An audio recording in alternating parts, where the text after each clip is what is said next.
ধরনের একটা খাবার বানানোর জন্য প্রথমেই আগে আলুগুলোকে ভালো করে কবে খাবে পকোড়া? এই তো মাখাচ্ছি তো।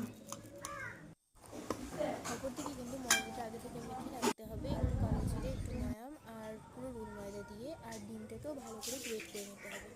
অন্যদিকে কিছু সবজি সেগুলোকেও কেটে রাখতে হবে, যেমন গাজর, পেঁয়াজ, লঙ্কা আর দুটো যা ইচ্ছা সেগুলো দেওয়া যেতে পারে।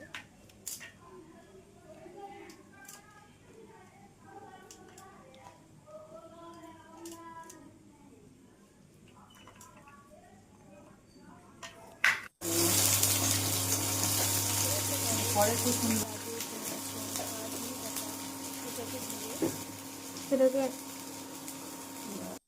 ওই আলুটাকে যেটা মেখে রাখা হয়েছিল একটু মশলা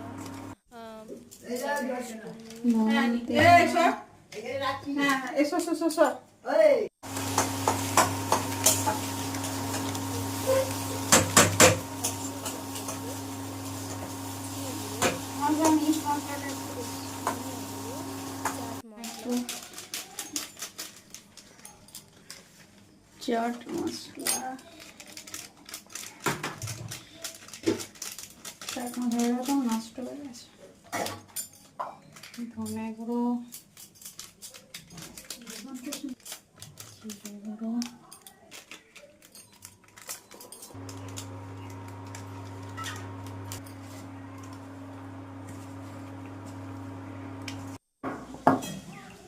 দিকে ওই লুচিটাকে লুচির মতো করে বেলে আমি যেমন করে ভাজ করছি ওমনি করে ভাজ করবো।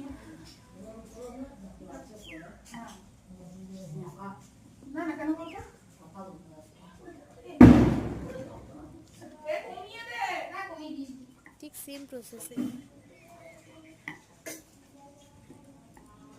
তারপরে তেল গরম করে তেলে ভেজে নিলে তৈরি হয়ে যাবে আমাদের এই টেস্টি সুন্দর সবজি পকোড়া। একবার ট্রাই করা যেতেই পারে।